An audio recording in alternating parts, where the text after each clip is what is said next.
Ça va. Nous sommes à l'espace Wilson au PEC en compagnie d'Olivier Lebrun, vice-président du conseil départemental en charge de la famille pour la journée de sensibilisation aux accidents domestiques.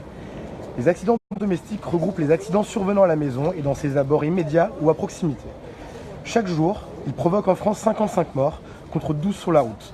C'est la première cause de mortalité chez les jeunes enfants. Bonjour Monsieur Lebrun, comment est-ce que sensibilise les citoyens face aux dangers que représentent ces accidents domestiques ? La sensibilisation commence d'abord sur le terrain. Elle commence auprès des parents, elle commence auprès des professionnels de la petite enfance. Quand je parle de professionnels, c'est les puéricultrices, les officiers de puériculture, les assistants maternels, mais aussi les parents qui ont besoin d'avoir un certain nombre de repères pour savoir que le cadre domestique, c'est un cadre bourré de dangers pour les enfants. Sans pour autant faire quelque chose d'anxiogène, il faut pouvoir présenter la réalité telle qu'elle existe. Donc des actions comme celles qui se déroulent ici, au PEC, en fait, sont extrêmement importantes. Il y a beaucoup d'ateliers, il y a des panneaux qui ont été conçus par les professionnels, il y a du mobilier à l'échelle des enfants, en fait, utilisé par les adultes, et des choses qui permettent de bien rappeler à chacun sa responsabilité, le fait que chaque objet, chaque instant de la vie peut être dangereux. Et on parle beaucoup des enfants, parce que c'est aussi le cœur du sujet de la compétence du conseil départemental, mais on peut parler aussi des personnes âgées, qui elles aussi sont largement sujettes à accidents domestiques, chez elles, de par le fait. Alors du coup, est-ce que le département a vraiment un rôle à jouer sur ces sujets-là ? Alors, je l'ai dit, dans les compétences premières du département, on trouve la protection de l'enfance.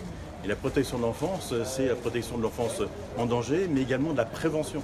Et la prévention se fait donc via ces différents moyens. J'espère bien que nous allons pouvoir développer cette exposition, cette journée sur les autres territoires d'action sociale. Mais également le fait que la protection de l'enfance, c'est la protection de la mort inattendue du nourrisson, c'est la protection chez les assistants maternels, et notamment un point important, c'est que le conseil départemental est en charge de l'agrément des assistants maternels et l'agrément de tous les établissements d'accueil des jeunes enfants.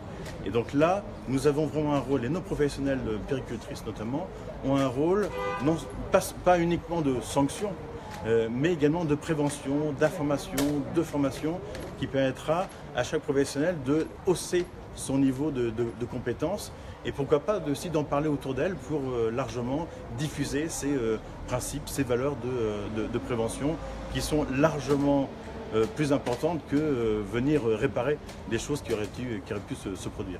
Alors du coup, est-ce que d'autres actions sont à prévoir ? Alors, il y aura d'autres actions, ici même d'autres actions sur toujours cette question de la protection de l'enfance, alors peut-être plus vu au regard du lien parent-enfant, la conciliation du lien parent-enfant.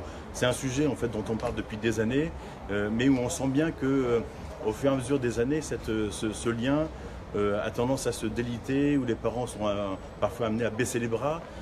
Vous savez, en fait, on n'apprend pas à être parent. On n'apprend jamais à être parent, et donc en fait c'est important qu'il y ait des institutions comme le conseil départemental, qui sont des institutions de proximité, qui puissent apporter un éclairage, une façon de voir, des valeurs, des repères aux parents et à tous ceux qui ont des jeunes enfants. Donc ça c'est une action importante en fait sur cette question du lien parent-enfant. Et je travaille aussi avec une association yvelinoise sur la question du lien entre parents, du lien dans le couple, pour aussi essayer de prévenir les ruptures conjugales qui ont aussi des conséquences souvent assez dramatiques sur les enfants. Donc c'est un autre sujet dont nous reparlerons en 2018 certainement, beaucoup plus large en fait, qui concerne toutes les Yvelines, mais certainement au-delà des Yvelines, l'ensemble de la France. Donc voilà, nous aurons l'occasion d'en reparler, mais nous sommes vraiment au cœur du métier et des compétences du conseil départemental sur la protection de l'enfance et le lien parent-enfant. Bien, merci beaucoup Monsieur Lebrun, et rendez-vous en 2018 alors. Merci.